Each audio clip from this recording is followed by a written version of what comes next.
বছর বয়সে এসে আজ আমি জানতে পারলাম যে বাড়িতে ছোট থেকে বড় হয়েছি সে বাড়ি আমার না। যাদের বাবা মা বলে মেনে এসেছি তারা আসলে আমার রক্তের কেউ না।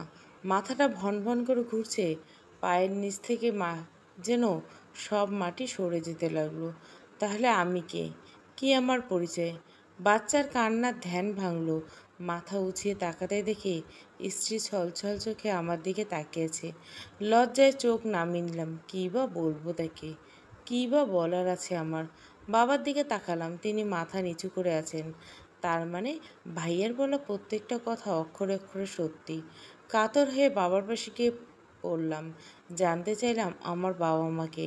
তিনি আমার হাতে ধরে নিচ থেকে উঠিয়ে ভীষণ স্বরে বলল, আমরাই তোর বাবা মা, আমরাই তোর অভিভাবক, তোর আপনজন। তুই ওদের কথায় কান দিস না। ছোট ভাই মৃদুল মুখ বেঁকিয়ে বলল, পরের ছেলের জন্য আদিক্ষেতা দেখলে বাঁচি না।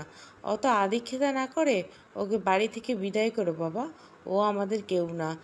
আমরা তোমার রক্তের সন্তান। শুধু শুধু সম্পত্তিতে ভাগ বসানো আমরা মেনে নিব না।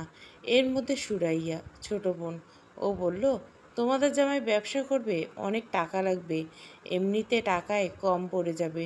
তার উপর এখন যাকে তাকে সম্পত্তি ভাগ দিয়ে বসলে আমরা 4 ভাই বোন 1 লাখ করেও পাবো না। আমি অসহায়ের মতো দাঁড়িয়ে রইলাম। আমার এখন কি করা উচিত অনুচিত সেই বোধবুদ্ধি যেন হারিয়ে ফেলছি। বাবা পরম স্নেহে আমার মাথায় হাত বুলে দিলেন। আমি স্ত্রী অহনা ও মেয়ে স্নেহার দিকে অপলক দৃষ্টিতে তাকিয়ে রইলাম। নিজের কি হবে না হবে সেটা নিয়ে কখনো ভাবিনি, কিন্তু আজ যে আমি একা নই, আমার অস্তিত্বের সাথে যুক্ত হয়েছে বাধার মতো নিবিড় দুটো প্রাণ। এ বাড়ি থেকে যে আর থাকা হবে না তা বেশ ভালো বোঝা যাচ্ছে। অন্তত বউ বাচ্চার মাথা গোঁজার ঠাঁই করার জন্য হলে আমায় আমার অস্তিত্ব খুঁজে বের করতে হবে। পুনরায় বাবাকে জিজ্ঞেস করলাম, বলো না বাবা, আমার আসল বাবা মাকে? আমাকে যে আমার অস্তিত্বের খোঁজে বেরিয়ে যেতে হবে। বাবা সেই একই উত্তর দিলেন, আমরাই তোর বাবা মা, তুই আমাদের বড় ছেলে। রুহি, রুষা মা দূরে দাঁড়িয়েছে। ছুটে গেলাম তাদের কাছে। বসার জায়গা না দাও, অন্তত আমার অস্তিত্বের খোঁজ দাও। কারা আমার বাবা মা? কোথায় তারা? আমাকেই বা কোথায় পেলেন তোমরা? মা বললেন, তোমার বাবা মায়ের খোঁজ কি করে দিব তোমায়? তারা কেউ যে আর বেঁচে নেই। কথাটা শুনে চোখের পানি আর বাদ মানল না, অঝরে ঝরতে লাগলো। এত কিছুর পরে ওই একটা আশার আলো দেখেছিলাম, সেটাও এখন নিভে গেল। ভেবেছিলাম সেটাই গেলে আমার বাবা অন্তত আমায় ফেলে দিবে না, হাজার হোক আমি তাদের ছেলে। আবারও জিজ্ঞেস করলাম, আমাকে কোথা থেকে নিয়ে এসেছো? মা উত্তরে বললেন, বিয়ের 8 বছরও যখন আমাদের বাচ্চা হচ্ছিল না, লোকে তখন নানান কথা বলতে লাগলো। সব আমার অসহ্য করে যাচ্ছিলাম। আল্লাহর ওপর ভরসা রেখেছিলেন, তিনি আমাদের নিরাশ করবেন না। আমরা ডাক্তার দেখাতে চাই। ডাক্তার দেখাতে দেখাতে অনেক রাত হয়ে যায়। অতঃপর তোমার খোঁজ পেলাম। সেই হসপিটালে তোমাকে জন্ম দিতে গিয়ে সে রাতে তোমার মা মারা যান। এত কিছুর পর জানতে পারি তোমার বাবা অ্যাক্সিডেন্ট করে মারা যান। আর আর কি বলবো? এরপর থেকে তোমাকে আমরা আমাদের সন্তানের মতো লালন পালন করতে রাখলাম। আমাদের বিয়ের যখন 12 বছর, তখন আমাদের কোল আলো করে রুহি এলো, তারপর রুষা, রুহি রুষা পিঠাপিঠি, তারপর মৃদুল হলো, এরপর সুরাইয়া। এই তো 5 ছেলেমেয়ে নিয়ে আমাদের ভরা সংসার। তার ছেলের হাসি দিয়ে বললাম, অতঃপর আজ আমি জানতে পারলাম আমি তোমাদের সন্তানই না। তোমাদের 4 ছেলে মেয়ে, আমি তোমাদের কেউ না। জানো মা, আমার কাছে সব কিছু স্বপ্নের মতো লাগছে। আমি খুব চেষ্টা করছি ঘুম থেকে জেগে উঠে এই স্বপ্ন ভেঙে দিতে। এই স্বপ্ন খুব ভয়ঙ্কর, আমি নিতে পারছি না। আমার বুকের ভেতরটা ভারী হয়ে আসছে, যেন কেউ বুকের মধ্যিখানে পাথর চাপা দিয়ে রেখেছে। বলো না মা, এতক্ষণ যা বললে তা কেবল গল্প ছিল। আমি সেটা দুঃস্বপ্ন বলে চালিয়ে নেব। কষ্ট হলেও মেনে নিতে হবে। এটাই সত্যি। মায়ের কথায় বুকের ভেতরটা মোচড় দিয়ে উঠল। এই বুঝি কলিজাটা ছিঁড়ে যায়। ও মা, বলো না এই আজাইরা প্যাঁচাল না পারতে সম্পত্তির ভাগ নেওয়ার জন্য নাটক শুরু করে দিয়েছে মৃদুল। হ্যাঁ, সম্পত্তির ভাগ কেউ ছাড়তে চায় না। খাইয়ে পরিয়ে যে বাবা মা তাকে এত বড় করেছে, তাতে তার হচ্ছে না কৃতজ্ঞতার বোধটুকু নেই। রুষা, আমি শুধু ড্যাব ড্যাব করে আমার ভাই বোনদের দেখেছি। আজ যারা অনায়াসে বলছে আমি তাদের কেউ না, একসময় তারাই আমি ছাড়া কিছুই বুঝতো না। আমি ছাড়া যেন গোটা বাড়ি অচল। ভাগ্যে যে সম্পত্তি ভাগাভাগির কথা উঠছে, না হলে কখনো জানতেই পারতাম না যাদের জন্য আমি এত কিছু করেছি তারা আমার কেউ না। সত্যি তো, তারা যে আমায় বড় করছে, তার তুলনায় আমি যা করছি তা খুব তুচ্ছ। আমাকে তুচ্ছ তাচ্ছিল্য করে বলা কথাগুলো অহনা শৈলে কাটার মতো বিঁধল। এলোমেলো পায়ে আমার পাশে এসে দাঁড়ালো সে। অস্ফুট স্বরে বলল, এখানে আর থাকতে হবে না, চলে আসুন আপনি। আমি তাকে জিজ্ঞাসা করলাম, কোথায় যাব আমরা? আমার যে আর যাওয়ার জায়গা নেই। আগে এই নরক থেকে বেরিয়ে আসুন, তারপর ভাবছি কোথায় যাওয়া যায়। কথাগুলো বলে অহনা এক কাপড়ে আমাকেও স্ন্যাকে নিয়ে বেরিয়ে গেল। আমি পিছন ফিরে বার কয়েক বাড়ির দিকে তাকালাম। এই ইট পাথরের বাড়িটা আমার ৩৭টা বছর কেটেছে। এখানে আমার শৈশব কৈশোরের স্মৃতি জুড়ানো। কীভাবে ভুলে যাব আমি এই বাড়ি? কীভাবে ভুলে থাকবো এই বাড়ির প্রত্যেকটা মানুষকে? অহনাকে জিজ্ঞাসা করলাম, কোথায় যাচ্ছি আমরা? প্রতি উত্তরে সে বলল, আমার বাবার বাড়ি। খালি হাতে যাব? তো এখন ভরা হাতে কোথায় পাবেন? একটা টাকা পয়সা তো আমাদের হাতে নাই। অহনার কথায় লজ্জায় পড়ে গেলাম। খালি হাতে শ্বশুরবাড়ি যেতে সংকুচিত বোধ করলাম। বিয়ের ২ বছরে কখনো খালি হাতে শ্বশুরবাড়ি যাইনি।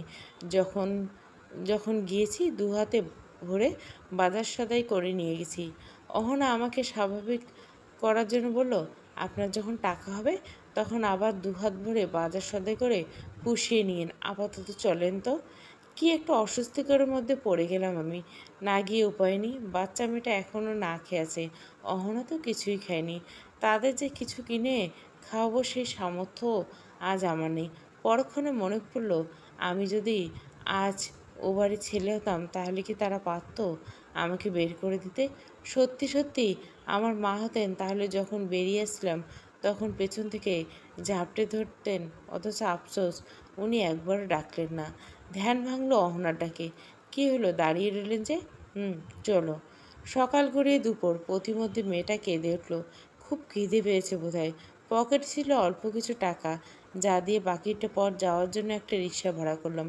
যতই অহনাদের বাড়ির দিকে আগাচ্ছি ততই বুকটা ধকধক করে উঠছে। ও বাড়ি যাওয়ার পর কী হয়। তবে আর যাই হোক, আমাদের কোনো অসম্মান করবে না এটা বেশ ভালো করে জানি। আমার শ্বশুরবাড়ির সকলে খুব ভালো, নমনীয় মন মানসিকতার মানুষ। তারা প্রত্যেকে আমাকে খুব ভালোবাসেন। তারা নিশ্চয় তাদের মেয়ের জামাইকে ফেলে দিবেন না। এখন তারাই আমার সবচেয়ে কাছের মানুষ। তারাই আমার শেষ ভরসা। কিছু সময়ের মধ্যে গন্তব্যে পৌঁছলাম। বড়ভাবে দেখেই জিজ্ঞাসা করলে, কিরে অহনা, হঠাৎ চলে এলি? বলে কয়ে আসবি না?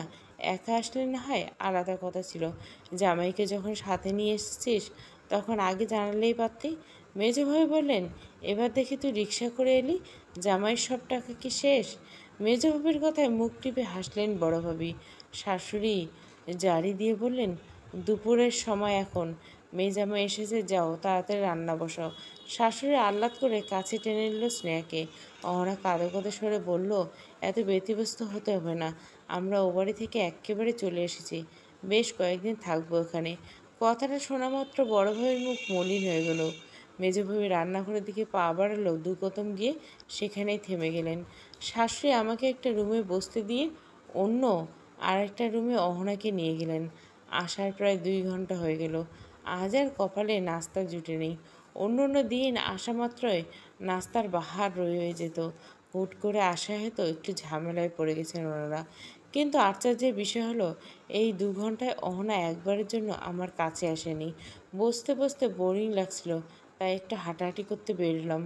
বাসার কর্নার ঘেঁষতে কানে এক আবছা শব্দ কানের কাছে ভেসে আসছে। ফিসফিসানো সুরে শাশুড়ি অহনাকে বোঝাচ্ছেন, ছাব্বিরকে ছেড়ে দে। এসব লোক জানাজানি হলে আমাদের মান সম্মান থাকবে না।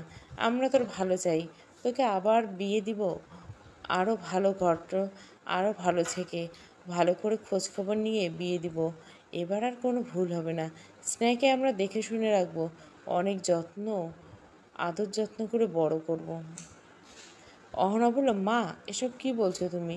যে মানুষটি সুসময়ে পাশে দেখেছি তার দুঃসময়ের শঙ্ক না দিয়ে কীভাবে মুখ ফিরিয়ে নিব? সম্পর্কের প্রতিটা দিন সে শুধু সুখকর হবে এমনটা তো নয়। পুনরায় শাশুড়ি বোঝাতে লাগলেন, অহনা জীবনে সব কিছু আবেগে চলে না, সময় সব কিছু বদলে দেয়।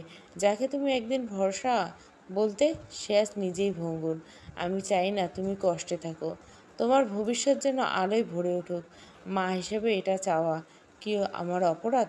দেখো না, তুমি আমার একটা মাত্র মেয়ে, তোমার কষ্ট কখনোই আমি সহ্য করতে পারবো না। অহনা শান্ত কণ্ঠে বলল, মা তুমি যা বলছো তা আমি বুঝতে পারছি। সম্পর্ক মানে এক পথে পথ চলা। ভালো সময়ে যেমন পাশে ছিলাম, খারাপ সময় একইভাবে পাশে থাকা উচিত। একটা সংসার যে শুধু সুখ শান্তি বিরাজ থাকবে এমনটা নয়। গল্পের এক একটা পাতায় যেমন সুখ দুঃখ আবেগ অভাবের ছোঁয়া থাকে, তেমনি মানুষের জীবনে এক এক সময় এক এক পরিস্থিতির সৃষ্টি হয়।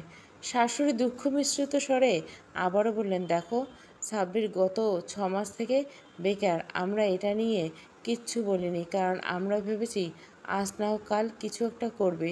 তাছাড়া বাবার টাকা পয়সা যা আছে তা দিয়ে ভালো একটা ব্যবসা করতে পারবে।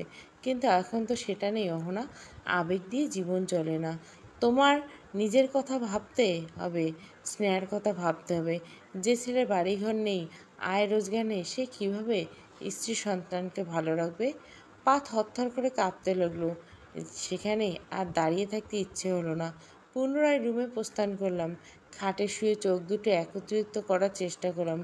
না চাইতো চোখের সামনে আমার অতীত ভেসে আসলো। কতই না সোনালি ছিল সেই দিনগুলো। অতীত, বাবা মা, ছোট ভাই মৃদুল, ছোট বোন সুরাইয়া, রুষা নিয়ে আমাদের ছোট্ট সংসার। বাবা ছিলেন বেসরকারি কর্মকর্তা, অকালে বাস দুর্ঘটনায় পা হারান। তিনি তার জমাকৃত টাকায় টেনে টুনে সংসার চালাতো। তখন আমি সবেমাত্র ইন্টার্ন কমপ্লিট করেছি। এমতো অবস্থায় আমাকে চাকরি দিবে কে? আমি যেহেতু বাড়ির বড় ছেলে, তাই বাবার পর সংসার হাল ধরতে হয় আমাকে। হন্যে হয়ে টিউশনি খুঁজতে লাগলাম। দুটো টিউশনি পেলাম, তাতে নিজের যাতায়াত পড়ালেখার পেছনে সব ঢেলে দিতে হচ্ছে। পরিবারের অবস্থা বেহাল, পড়ালেখা ছেড়ে দিলাম। অল্প যোগ্যতায় বেসরকারি কোম্পানিতে চাকরি খুঁজতে লাগলাম। অবশেষে 25,000 টাকা বেতনের ওয়ালটনের সেলস অ্যাসিস্ট্যান্টের কাজ পেলাম। তাও টিউশনি ছেড়ে দিলাম না। বাচ্চাদের রাতে পড়াতাম আর দিনে চাকরি। রাতে পড়াতাম আর দিনে চাকরি। তা দিয়ে ভাই বোনদের পড়ালেখার খরচ সব কোনো রকমে চলে যেত। মা আমি বলতে অজ্ঞান, যেন আমিই বাড়ির হর্তাকর্তা। ভাই বোন বাবা সবারই চোখের মণি ছিলাম। প্রতি শুক্রবার আমার পছন্দের খাবার রান্না করা হতো বাসায়। এ নিয়ে মৃদুল প্রায় রাগ করতো। মা সব সময় ভাইয়াকে বেশি ভালোবাসে। শুধু এটাই না, মাছের বড় পিসটা বেছে বেছে মা আমার পাতে তুলে দিতেন। মাছের মাথা, মুরগির লেগ পিস এগুলো সবসময় আমার পাতেই পড়তো। কিন্তু ছোট ভাই বোন রেখে এসব ভারী খাবার কি আর গলা দিয়ে নামে? সেগুলো আমি না খেয়ে এক একজনকে দিয়ে দিতাম। এভাবে দিন যাচ্ছিল। হঠাৎ ছোট ভাই বিয়ে করে ঘরে বউ নিয়ে এলো। মা মেনে নিলেন না। আমি বুঝলাম বিয়ে যখন করেই নিয়েছে মেনে নাও। ছোট মানুষ ভুল করে ফেলেছে, আমরা বড়রা উচিত ক্ষমা করে দিয়ে সে যাকে নিয়ে ভালো থাকতে চায় তাকে সেভাবেই ভালো থাকতে দেওয়া। পরিবারে যেহেতু আমার কথায় প্রাধান্য দেওয়া হতো, তাই কেউ আমার কথায় দ্বিমত পোষণ করেনি। বছর গেলে আমারও বেতন কিছুটা বেড়েছে। রুহি রুষা বড় হয়েছে, তাদেরও বিয়ে দেওয়া হয়েছে। পাড়ায় লোকে এ নিয়ে বিনিয়ে কটু কথা বললে সব দাঁতে দাঁত চেপে হজম করতে হয়। রুহি বিয়ের কথা উঠালাম। বাবা মায়ের এক কথা, আগে তুই বিয়ে কর, তোর ছোট ভাই তোর আগে বিয়ে করে ফেলেছে, এটা নিয়ে মানুষ কানাঘুষো করে। বললাম করুক, লোকের কথায় কান দিতে নেই। ঘটকের সাথে কথা বললাম, যেন ভালো কোনো পাত্রের সন্ধান পেলে জানায়। যাক, ঘটনাটা সংক্ষেপে বলি। কেটে গেল কয়েক বছর। আল্লাহর রহমতে ভালোই ঘরে ভাই বোন সবারই বিয়ে হয়েছে। ইতিমধ্যে ছোট ভাই মৃদুলও পড়ালেখা শেষ করে চাকরি খুঁজতে ব্যস্ত। বাচ্চা কাচ্চা নেই। পারমিতাকে, মৃদুলের স্ত্রীকে আমি নিজের ছোট বোনের মতো ভালোবাসি। হাস্যকর হলে সত্যি তার খরচ আমি বহন করি। মা আমার বিয়ের জন্য জোর করতে লাগলো। মৃদু হেসে বললাম, আমার কি আর সেই বয়স আছে? 35 বছর বয়সে আমি কি কে বিয়ে করবে?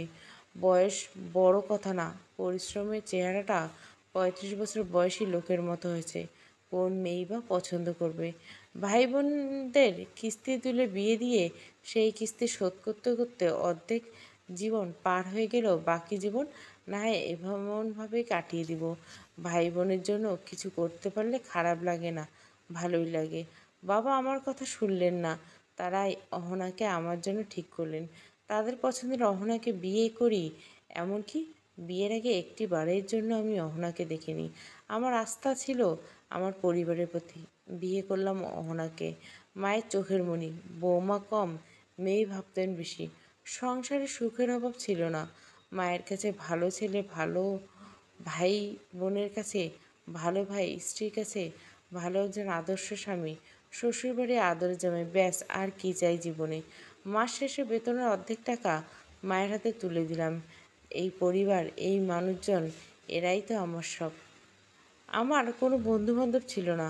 আমার বন্ধুবান্ধব সব কিছু ছিল আমার পরিবার। সন্ধ্যা হলে সবাই মিলে চায়ের আসর জমানো হতো। আজও তার ব্যতিক্রম হয়নি। সবাই আজ আড্ডা দিচ্ছে। ইতিমধ্যে শাশুড়ি কল করেছেন। ফোন রিসিভ করে কানেই লাগাতেই শাশুড়ি বাবাজি বলে ডেকে উঠলেন। কতদিন হয়ে গেল তুমি আসো না বাবাজি। আমাদের তুমি পর ভাও বুঝি? আমি কিন্তু তোমাকে নিজের ছেলের মতো ভাবি। অহনাকে নিয়ে কালই চলে এসো। আমি মুচকি এসে বললাম, সেই সময় আর কই মা। অফিসের কাজের চাপ, আত্মীয় স্বজনদের প্রায় ভুলতেই বসছি। কারোর সাথে কথা হয় না, দেখা হয় না। ওই তো আপনাদের ওখানে যাবো যাবো করে আর যাওয়া হচ্ছে না। তার মানে তুমি আসবে না বাবাজি? সময় পেলে আসবো না মা। হঠাৎ একদিন দেখবেন আমি আপনাদের বাসায় হাজির। কথাগুলো শুনে হাসলেন না আমার শাশুড়ি। অতঃপর আমি ভালো মন্দ খোঁজ খবর নিয়ে কল কেটে দিলাম। 3 মাস হয়ে গেছে শ্বশুরবাড়ি যায়নি। শাশুড়ি আমার উপর বেশ রেগে আছেন। তাও না হয় শুক্রবারে যাওয়া যেত, কিন্তু ওখানে গেলে ওনারা ছাড়তেই চান না। ওনাদের জোড়াজুড়িতে কমসে কম 2 দিন তো থাকতে হয়, তাই আর যাওয়া হয়নি। বাড়ি যেতে বউ রাগ করে নাক ফুলিয়ে বসে আছে। মাকে এর কারণ জিজ্ঞাসা করে বললেন, মা বললো বাপের বাড়ি যাবে। কী আর করার, বউকে খুশি করতে হবে। বললাম যাব, তবে একটা শর্ত আছে। আমরা কিন্তু কালেই চলে আসবো। বউ আমার খুশিতে গদগদ হয়ে মা নিজের হাতে অহনাকে সাজিয়ে দিলেন। আমার মা এমনই, অহনাকে খুব ভালোবাসতেন। অহনাকে কাজল পরিয়ে বললেন, কারোর নজর না লাগুক। রেডি হয়ে বেরিয়ে পড়লাম দুজনে। পেছন থেকে মা বলে উঠলেন, সাবধানে যাস। শ্বশুরবাড়ি কি খালি হাতে যাওয়া যায়? তার উপর এত দিন পর যাচ্ছি। মিষ্টি ফলমূল বাজার সদাই করলাম। এত বউ বেশি রাগ দেখে বলে এত কিছু নেওয়ার কি দরকার ছিল? বললাম, বাড়ির একমাত্র জামাই বলে কথা। তাছাড়া ওটাই তো আমারও বাড়ি। একদিন হয় নিজের বাড়ির জন্য নিজের পছন্দের বাজার সদাই করলাম। বউয়ের চোখে আনন্দের জল নেমে আসলো। আহ্লাদের স্বরে বলল, ভাগ্য করে এমন জামাই পেয়েছি। হঠাৎ আমাদের পরিস্থিতি থেকে শাশুড়ি ব্যস্ত হয়ে পড়ছেন। কোথায় বসতে দিবেন, কোথায় খেতে দিবেন এ নিয়ে। অহনার 2 ভাবি হরেক রকমের রান্না করতে ব্যস্ত। শ্বশুরবাড়ি আদর আপ্যায়ন কার না ভালো লাগে। তাদের হাবভাব দেখে মনে হয় আমাকে মাথায় তুলে রাখতে পারলেই বাঁচে। রাতে খেতে বসে দ্বিধায় পড়ে গেলাম। কী রেখে কী খাবো ভেবে পাচ্ছি না। তার উপর শাশুড়ি আমার পাতে এটা ওটা দিয়েই চলছেন, যেন সব খাবার আমাকে একা খাওয়াতে পারলেই বাঁচে। রাতে ঘুমানোর সময় সব থেকে সুন্দর রুমটা আমাদের জন্য হলো। আপনারা কি ভাবতেছেন একদিনের জন্য থাকতে এসেছি তাই এমন কিছু? না, আমি মাসখানেক থাকলেও ওরা আমায় ঠিক এভাবে যত্নআত্তি করতো। পরের দিনে বাড়ির দিকে রওনা দিলাম। ওনারা আসতে দিচ্ছেন না, একরকম জোর করে আসতে হয়েছে আমাদের। বাড়ি আসতে আরেক ঝামেলা। ফুপু আসছে, আমাকে দেখে কান্নাকাটি জোরে দিছে। আমি তাদের বাড়ি যাই না, খোঁজখবর নেই না। আমি নাকি ভুলেই গেছি আমার যে আর একটা ফুপু আছে। আমি শুধু শ্বশুরবাড়ি নিয়ে পড়ে থাকি। যাক, ফুপুকে অনেক বুঝালাম যে এবার অফিস থেকে ছুটি পেলে তোমাদের বাসায় 1 সপ্তাহ থাকবো। ফুপু আবার জিজ্ঞাসা করলেন, সত্যি তো? বললাম, হ্যাঁ সত্যি সত্যি সত্যি, 3 সত্যি। ফুপু খুশি হয়ে গেলেন। বোনও বলল, তোর শ্বশুর শাশুড়িও দাওয়াত করছে। ভাবলাম যাবোক্ষণ। ভাই বলে উঠল, তোর প্যান্ট পুরনো হয়ে গেছে, এগুলো আর পরার মতো না, তাকে কিছু টাকা দিতে। মা বললেন, পড়ালেখা তো ভালোই করছিস, চাকরি করিস না কেন আরাফাত? আর কত বড় ভাই তোকে চালাবে বলতে পারিস? আমি চাকরি না পেলে কী করব মা? কাল তো একটা ইন্টারভিউ আছে, এখন চাকরি না হলে আমার কি করার? আমি মাকে আর কিছু বলতে দিলাম না। সত্যি তো ভাই আমার চেষ্টা করে যাচ্ছে, এখন চাকরি না হলে কি করার? চাকরি কি তো আর হাতের মোয়া না যে চাইলেই পেয়ে যাবে। মৃদুলকে বললাম, রাতে তুই 1000 নিয়ে যাস। রুমে গা এলিয়ে দিলাম। শুয়ে শুয়ে হিসাব কষতে দেখলাম মাস শেষ হওয়ার এখনও 10 দিন বাকি। আমার হাতে আর মাত্র 5000 টাকা আছে। তার মধ্যে ভাইকে 2000 টাকা দিয়ে দিলে 3000 টাকা অবশিষ্ট থাকবে। তা দিয়ে 10 দিন কিভাবে চলা সম্ভব? পরক্ষণে ভাবলাম, সময় হোক কারো থেকে ধারদানা করে নিয়ে যাব। পরিবারের এখন আগের তুলনায় মানুষ কম, কিন্তু অভাব যেন লেগে আছে। সবার চাহিদা আগে থেকে বেড়েছে, সবার সব আবদার আমার কাছে, কারণ আমি বাড়ির বড় ছেলে। বাড়ির বড় ছেলেদের উপর একটু বেশি দায়িত্ব থাকে, এতে কোনো শখ আহ্লাদ থাকতে নেই। এদের বেঁচে থাকাটা শুধুমাত্র পরিবারের জন্য। রাতে শুয়ে শুয়ে স্ত্রী ইনিয়ে বিনিয়ে জামা কিনে দেওয়ার কথা বলল। জানেন, আজ ভাবির একটা ড্রেস দেখছি, খুব সুন্দর, আমার খুব ভালো লেগেছে, আমাকে ইচ্ছে এরকম একটা ড্রেস পরবো। দামও জিজ্ঞাসা করছি, ভাই বলল বেশি না, মাত্র 2000 টাকা। আমি চুপ করে রইলাম। স্ত্রী পুনরায় বলল, কী হলো, কিছু বলছেন না যে? বললাম, পরে কিনে দেব। মুহূর্তে স্ত্রী কান্না মিশ্রিত স্বরে বলল, বিয়ের পর থেকে আপনি কখনো আমার সকাল্লাদের দিকে চোখ তুলে দেখান না। সব সময় ভাইয়ের কী লাগবে, বোনের কী লাগবে, মা বাবা কী লাগবে এসব নিয়ে ব্যস্ত। তারা কিছু বলার আগে এনে দেন, কিন্তু আমার বেলায় সব সময় বলেন পরে পরে পরে। মায়ের আঁচল ধরা ছেলে, আর একটা তো আছেই ভাইয়ের বউ পারমিতা, ওটা তো ভাইয়ের বউ। আমার তো মনে হয় আপনারই বউ। ছোট ভাইয়ের বউর কী লাগে না লাগে সেটা আপনি এনে দিবেন কেন? তার স্বামী নেই? সারাদিন কাজ করে সংসারে ঘানি টেনে রাতে বউয়ের এসব ফ্যাচফ্যাচানি ভালো লাগে না। জীবনের প্রতি তিক্ততা চলে এসেছে। সব রাগ ক্ষোভ বউয়ের উপর ছাড়লাম। তার গালে থাপ্পড় দিয়ে বললাম, বউ কেঁদে কেঁদে উল্টো পাশ ফিরে শুয়ে রইল। আমি রাগ করে বসে রইলাম, তার রাগ ভাঙানোর চেষ্টাটুকু করলাম না। সকালে ঘুম থেকে উঠতেই মা বললেন, তোর ফুপু চলে যাবে, ওনার হাতে 1000খানেক টাকা দিয়ে বলিস ভাড়া দিয়ে। বয়স্ক মানুষ, বুঝিসই তো, পারছি লোকাল বাসে যাবে কি না। অথচ উনি এসেছেন কিন্তু লোকাল বাসে করে, কিন্তু যাওয়ার সময় রিজার্ভ লাগবে। মায়ের কথার উপর আর কোনো কথা বাড়ালাম না। রাতে অহনাকে থাপ্পড় দেওয়া উচিত হয়নি। ভেতরে একটা অপরাধবোধ কাজ করেছে। ভেবেছিলাম আজ অহনা তার পছন্দের ড্রেসটা কিনে দিব, কিন্তু ফুপুকে 1000 টাকা দিয়ে দিলে হাতে থাকবে তো 2000 টাকা। এতের মধ্যে গাড়ি ভাড়া, ড্রেস কেনা, তাকে কিছু খাওয়ানোর খুব ইচ্ছে ছিল। হাতে আছে মাত্র 3000 টাকা, কিন্তু পরিকল্পনা অনেক। অহনাকে কিছু কিনে দিতে ইচ্ছে না করে ব্যাপারটা এমন না। যখন রাস্তা দিয়ে যায় মেয়েদের এটা ওটা চোখে পড়তো, অহনার জন্য কিনে নিয়ে আসতে ইচ্ছে হয়, কিন্তু টাকা দিয়ে কুলোতে পারি না। মধ্যবিত্ত পরিবারের বড় ছেলেদের শখ আহ্লাদ থাকতে নেই। মধ্যবিত্ত পরিবারের বড় বউদেরও অনেক মানিয়ে চলতে হয়। বড় ছেলেদের সমস্ত শখ আহ্লাদ মাটি চাপা দিতে হয়, নিজেকে যন্ত্রমানবে পরিণত করতে হয়। অহনার অভিযোগে আমি আর খাওয়ার পর দিকে নজর রাখি না। অথচ নিজেই জানে না, তাকে নিয়ে আমারও ঘুরতে যেতে ইচ্ছে হয়, কিন্তু মাস শেষে যখন টাকার হিসাব কষতে বসি তখন ঘুরতে যাওয়ার ইচ্ছেটাই মরে যায়। মনে হয় কোনো রকমে খেয়ে পড়ে বাঁচতে পারলেই বাঁচি। যে কোনো একটা বুঝবে, টাকা থাকলে আমি তাকে পুরো শহরটাই কিনে দিতাম। ফুপু চলে যাবেন, বিদায় নিতে আসলেন আমার কাছে। হাতে 1000 টাকার নোট দিয়ে বললাম, কিছু কিনে নে। ফুপু খুশি হয়ে কপালে চুমু এঁকে দিলেন। অহনা দেখলাম মনমরা হয়ে রান্না করছে, ডেকে বললাম, রেডি হো। সে উত্তর দিল না। ধমকেশ্বরে বললাম, রেডি হতে বলছি না। জিজ্ঞাসা করলে কেন? বললাম, যাবো এক জায়গায়, কলিগের থেকে বিকেলে 10,000 টাকা ধার নিলাম। অহনাকে সাথে নিয়ে বেরিয়ে পড়লাম, তার পছন্দের ড্রেস কিনে দিলাম। সারাদিন ঘুরলাম ফিরলাম, রাস্তার পাশ দিয়ে ঝালমুড়ি, চটপটি, আইসক্রিম খেলাম। দেখলাম অহনা খুব খুশি, মুখশ্রীতে যেন মুক্ত ঝরছে। মৃদু হাসলাম আমি। আমরা অনেকে ভাবি মেয়েদের মন পাওয়া কঠিন, এদের কোনো কিছুই দিয়ে খুশি রাখা যায় না। এই ধারণা ভুল ভেঙে দিল অহনা। মেয়েটা কত অল্পতে খুশি হয়ে গেল। আসলে মেয়েদের খুশি করতে বেশি কিছু লাগে না, দামি গাড়িতে নেই, হাতে হাত রেখে একটুখানি পথ চলা। বড় বড় রেস্টুরেন্টে না যেতে পারলেও রাস্তার পাশে ফুচকা আইসক্রিম খেয়ে এরা খুশি থাকতে পারে। আজ আমারও খুব ভালো লাগছে অহনাকে কিছু কিনে দিতে পারতে। অহনা খুব খুশি, কিন্তু এই খুশি বেশিক্ষণ স্থায়ী হলো না। বাড়ি যেতে পারবি না, অহনার ব্যাগ থেকে খুলে নিয়ে দেখতে লাগলো। উৎসুক দৃষ্টিতে আমার দিকে তাকিয়ে বলল, ভাইয়া এই ড্রেসটা আমার জন্য এসেছেন? মেয়েটা খুব চালাক, সে খুব ভালো করে জানে এটা অহনার। ক্ষীণ কণ্ঠে বললাম, না, এটা অহনার। মুহূর্তে মায়ের মুখটা কালো মেঘে ঢেকে গেল। পারমিতা ছলছল নয়নে আমার দিকে তাকালো। তার ভাব দেখে মনে হচ্ছে স্বামী সতীনকে কিছু কিনে দিয়েছে। তার গায়ে ফোসকা পড়েছে। মা নিজের শাড়ির আঁচলে গিট্টু খুলে পারমিতার হাতে 1,000 টাকার 3টা নোট দিলেন। বললেন, তুমি কাল যেয়ে কিনে নিও এরকম একটা ড্রেস। মৃদু হাসলাম আমি।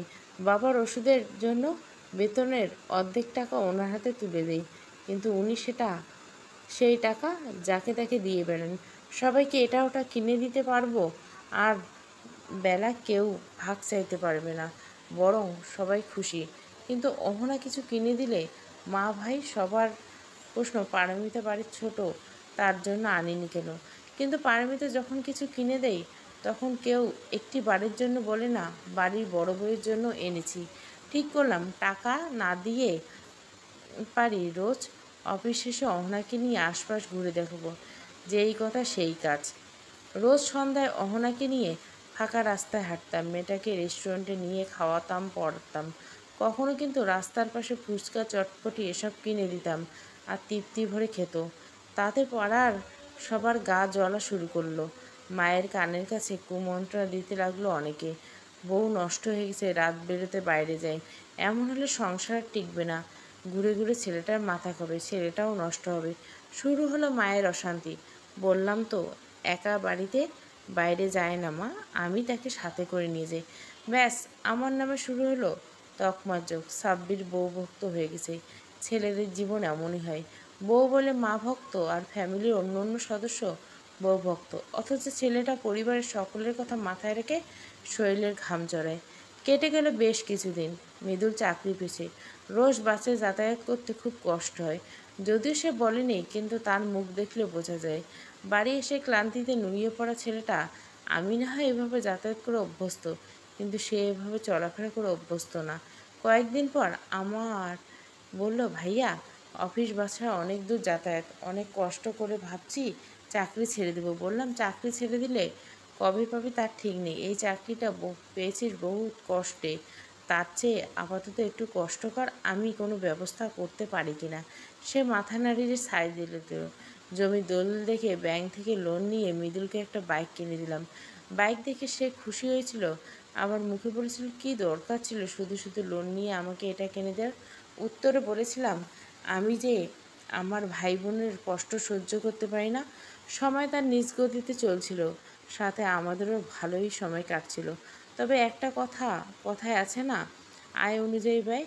এই কথাটা একদম ঠিক। দিন দিন যেন আমার পরিবারের সবার চাহিদা আরও বেড়ে যাচ্ছে। শুধু বেড়ে যাচ্ছে না, এটাকে বলে অতিরিক্ত চাওয়া। আগে আমি একজনের টাকায় যেভাবে সংসার চলতো, এখন আমাদের দুজনের টাকায় সেভাবে সংসার চলে না। সংসারে অভাব অনটন লেগেই থাকে। এ পর্যন্ত বাইকের একটা কিস্তি দিয়েছি মাত্র, এখনও সব টাকাই বাকি আছে। এর মধ্যে স্ত্রী কনসিভ করলো, এখন আর চাইলেও তাকে নিয়ে বাইরে বের হতে পারি না। মা আহ্লাদে আটখানা। শ্বশুরবাড়ির লোকজন আসলো, অহনাকে দেখে গেলেন। অহনা বেশ খুশি। সবার খুশিতে আমিও খুশি। বছর দিন গেল।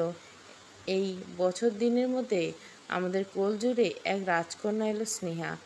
এই বছর দিনের মধ্যে ভাইয়ের প্রমোশন হলো, চাকরিটা চলে গেল। কোম্পানি থেকে পুরনো লোকদের ছাঁটাই করে দিয়েছে। এখন আমি হয়ে গেলাম পরিবারের বোঝা। অন্য হয়ে চাকরি খুঁজছি, কিন্তু কেউ চাকরি দেয় না। প্রথম 2 মাস সবাই আমাকে সান্ত্বনা দিল, সব ঠিক হয়ে যাবে। তারপর থেকে শুরু হলো অবিচার, মানসিক অশান্তি। রাতে ঘুম আসে না। বেকার ছেলেকে সকাল শুরু হয় না কোনো ডাকের শব্দে, বরং ঘুম ভাঙে এক নিঃশব্দ নিঃশ্বাসে। তার ক্যালেন্ডারে নেই অফিস, শুধু আছে শুধু কটাক্ষ আর প্রত্যাখ্যানের ক্ষতচিহ্ন। সোসাইটির চাহিদা আর নিজের সংসারের টানাপোড়েন, নিজের পরিচয় হারিয়ে ফেলেছি ইতিমধ্যে। বেকার ছেলের হাসি অনেকটা মুখোশের মতো, চোখের পিছনে জমে থাকা গুমড়ে ওঠে কান্না, যা কেউ বুঝতে চায় না।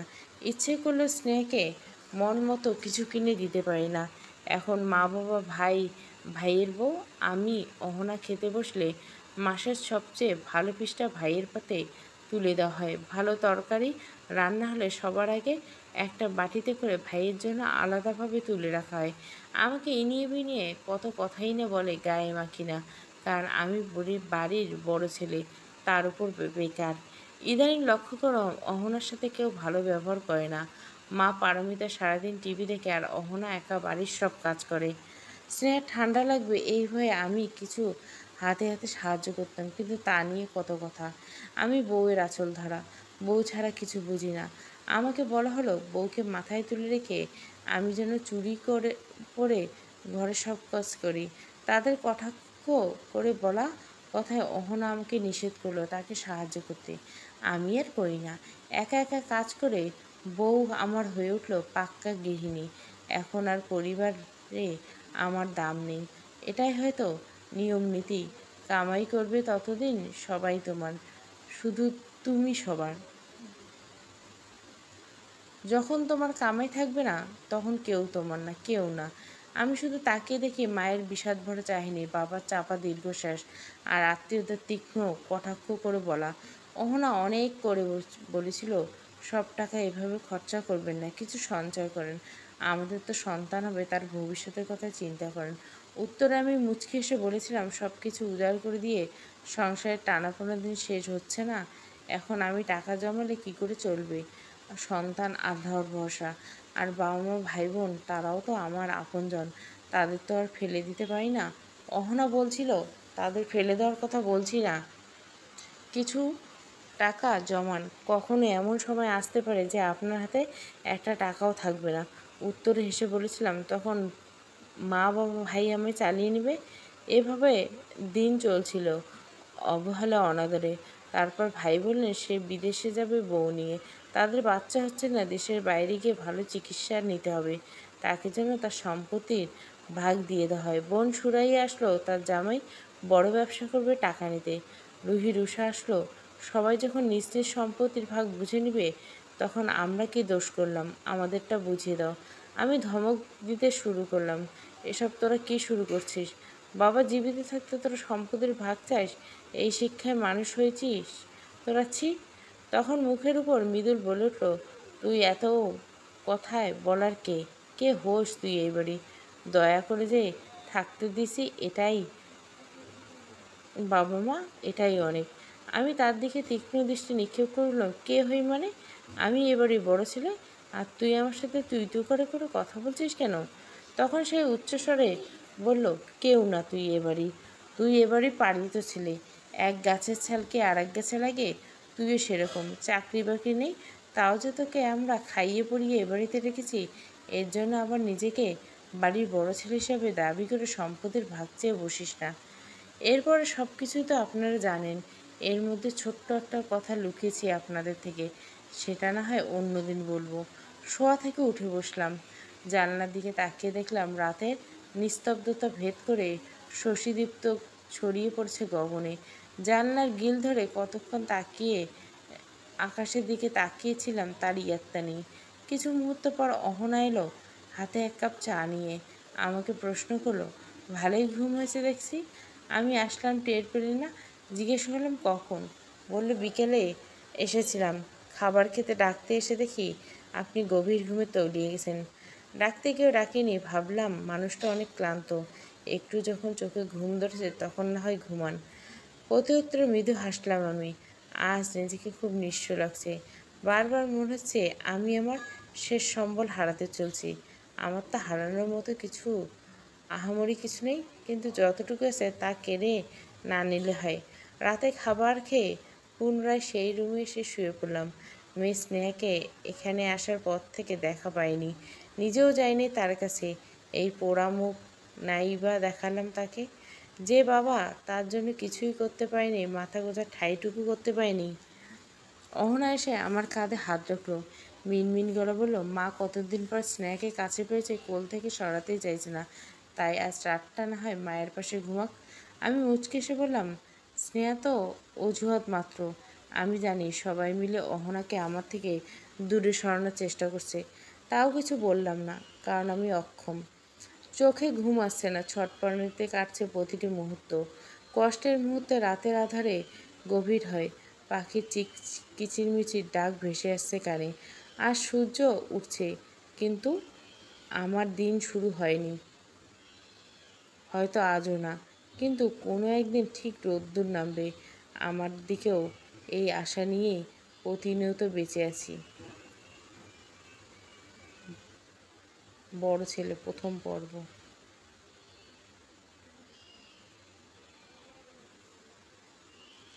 ভালো লাগলে অবশ্যই লাইক, শেয়ার এবং সাবস্ক্রাইব করবেন। পুরো গল্পটা আসবে।